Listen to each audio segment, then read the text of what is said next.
voulez. Alors, bonjour Julien, merci de m'accueillir chez toi. Donc la règle du jeu, c'est que tu me dises ce que t'aimes et ce que t'aimes pas de manière assez synthétique. Alors, moi je voulais aborder le sujet de ce qui me plaisait moins depuis que j'habite à Gennevilliers, c'est les épiphénomènes de violence auxquels j'étais confronté. Et puis après, ce que j'aime bien, c'est la disponibilité, c'en est un peu l'exemple, des élus que j'ai pu rencontrer et qui m'ont semblé étonnamment disponibles, bien que je sais, t'ayant suivi quelques temps, je sais que c'est... on a fait une pièce de théâtre, enfin tu m'as suivi pour faire une pièce de théâtre. Voilà, que c'est difficile, parfois très difficile de se rendre disponible quand on est sur des dossiers, donc voilà, c'est ça qui est un truc qui me plaisait particulièrement.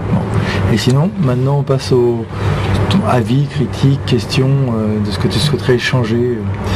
Eh ben,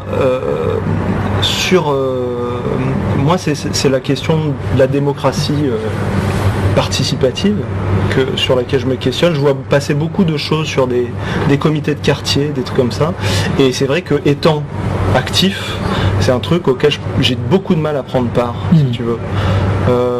Donc je me pose des questions sur la manière déjà de faire en sorte que les gens puissent débattre entre eux et que ce ne soit pas toujours les mêmes, qu'il y ait une sorte de renouvellement à ce niveau-là dans les quartiers. Ça permettrait aussi de faire en sorte que les gens se rencontrent, qui ne sont pas amenés à se rencontrer autrement. Alors tu mets le doigt sur ce qu'est le vrai défi pour une équipe municipale, c'est de faire en sorte que les personnes, même celles qui n'ont pas le temps, puissent participer à l'élaboration de ce qu'on veut faire dans la ville.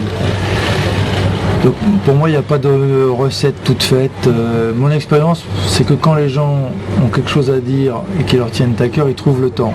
Donc déjà, si le sujet est important, il leur apparaît important, ils trouvent souvent le temps. Quand il n'y a personne, c'est parce que soit ils pensent que les jeux sont faits, que ça sert à rien, ou que bon, ça les intéresse moyennement. Et puis après, c'est de multiplier les formes de concertation. Moi je pense qu'il faut qu'on utilise davantage Internet pour que les gens qui n'ont pas le temps de venir puissent savoir. Donner à écrire aussi, donner à lire aussi, parce que pour construire une pensée collective, il ne faut pas simplement des personnes qui nous posent leurs questions, mais qui donnent des éléments de réflexion, parce que une pensée collective, ça se construit, donc il faut être plusieurs. Et puis il y a les réunions que l'on peut organiser sur des thèmes, et les réunions de quartier qui sont un peu plus généralistes, ou parfois sur des thématiques. C'est d'essayer de pousser tous les feux. Enfin, moi je n'ai pas trouvé de solution qui règle le problème. La solution, non, parce que c'est comme pour les affiches et les invitations, les gens ne lisent que ce qui les intéresse. Je suis pareil. Donc on peut mettre une belle affiche sur le mur, tel jour, telle heure, réunion. Il y a plein de gens qui vont te dire vous m'avez pas informé. Et ils mentent pas, ils n'ont pas lu, donc ils mentent pas. Mais donc il faut trouver toutes les solutions, le bouche à oreille, la dynamique sociale. Voilà. Mais c'est un défi, c'est un vrai défi d'arriver à associer les gens en prenant en compte leur rythme. Il y a même une question de ralentir le rythme de la vie politique, parce qu'on passe d'un sujet à l'autre très très vite, et donc il y a des personnes qui ont besoin de plus de temps pour rentrer en réflexion, rentrer en action. Ça fait partie aussi des réflexions. D'accord. Et là je bascule un peu d'un sujet à l'autre, mais autour de moi il y a pas mal de gens, si tu veux, qui... je reviens un peu sur les épiphénomènes de violence. C'est les moments où j'étais confronté à la violence, c'était souvent avec des bandes de jeunes.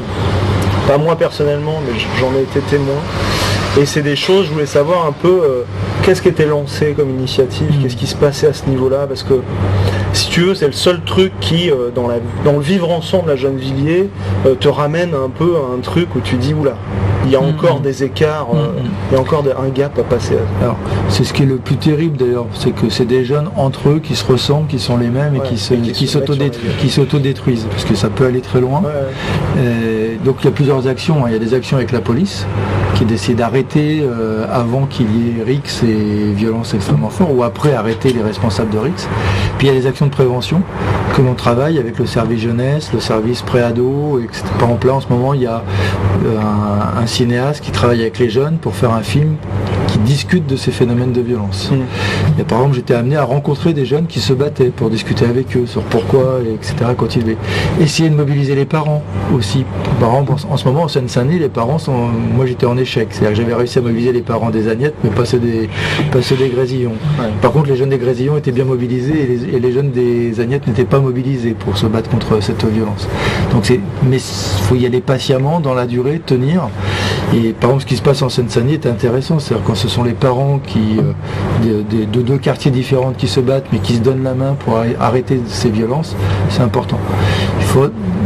C'est beaucoup de prévention, de discussion et de dialogue, parce qu'on a affaire à des jeunes qui perdent des repères, qui peuvent être des jeunes bien, quand on les voit individuellement, et qui en collectif perdent leurs repères totalement et deviennent quasiment sauvages dans l'agression et pouvant aller même jusqu'à des mutilations physiques extrêmement importantes. Donc ça, c'est un combat continu que l'on a. On en a ralenti, ça reprend régulièrement, mais c'est une action qu'on ne cède pas. Et on travaille aussi dans les collèges. Et puis, il y a une action de fond à avoir, c'est de, dès la petite enfance, apprendre à l'enfant à verbaliser et à dire ses émotions. C'est aussi un moyen d'empêcher l'expression de la violence, parce que la violence, en fait, c'est surtout l'expression d'une incapacité à s'exprimer autrement. Oui, tout à fait, c'est juste. Et tu abordais le sujet justement du collège, de l'école, un peu plus largement, en sachant que ça ne fait pas partie des prérogatives de la ville, a priori, d'avoir des interventions fortes au sein de l'école, parce que c'est l'éducation nationale en théorie.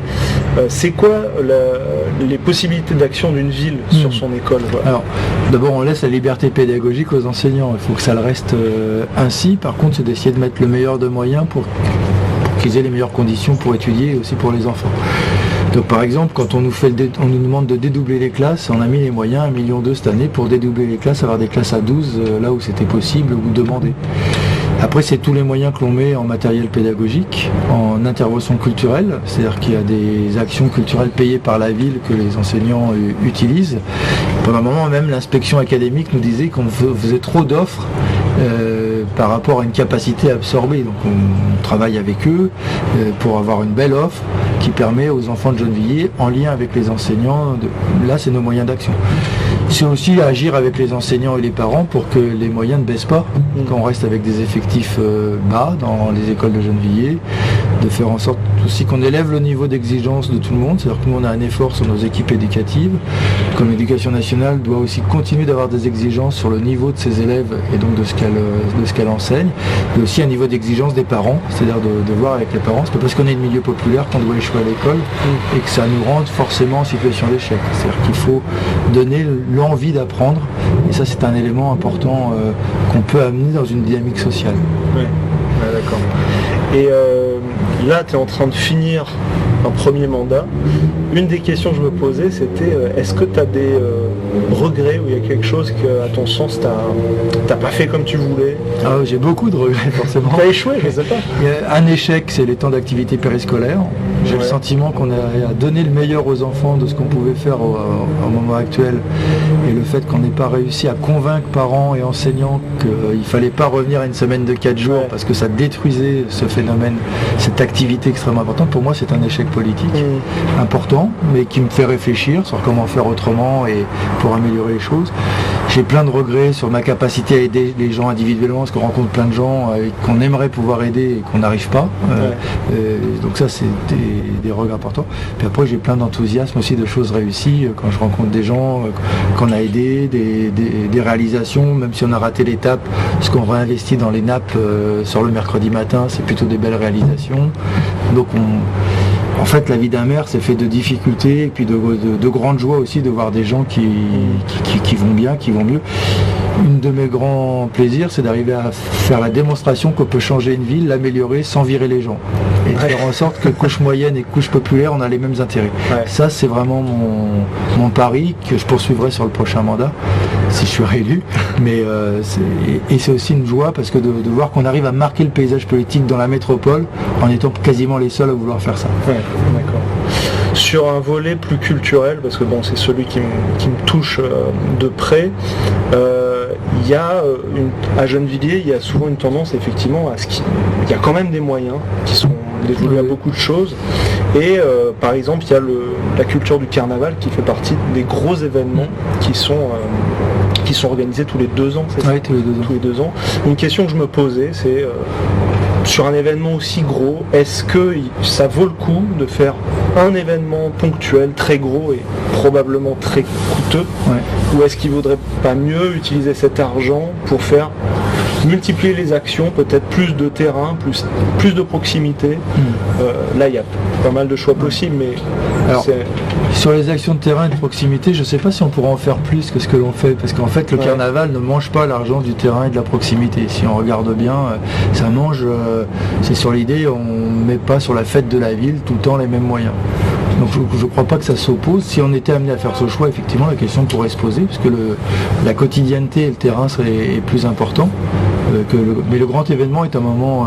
moi, le carnaval, je trouve que ça nous change la vie de la ville à un instant, mais ça a des conséquences longtemps. C'est-à-dire que des personnes qui ont vécu ensemble une construction d'un grand événement, qui l'ont réalisé et qui l'ont fait dans la joie, c'est quelque chose qui nous change la ville 1 an, 2 ans. C'est pour ça que c'est bien que ça revienne après.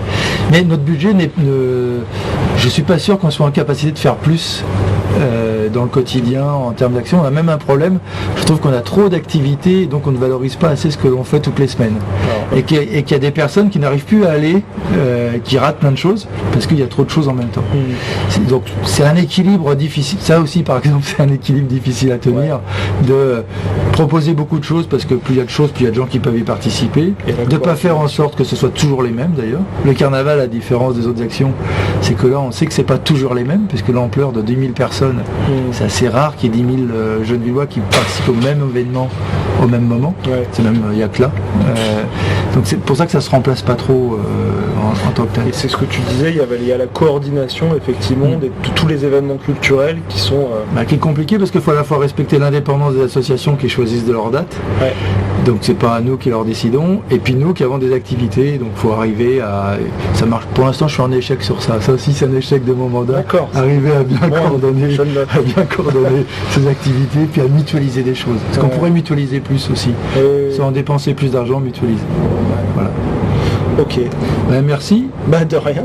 Et puis pour celles et ceux qui veulent avoir aussi m'inviter chez eux ou dans la rue pour échanger, il suffit de m'envoyer un mail. À bientôt. Merci. Merci Julien.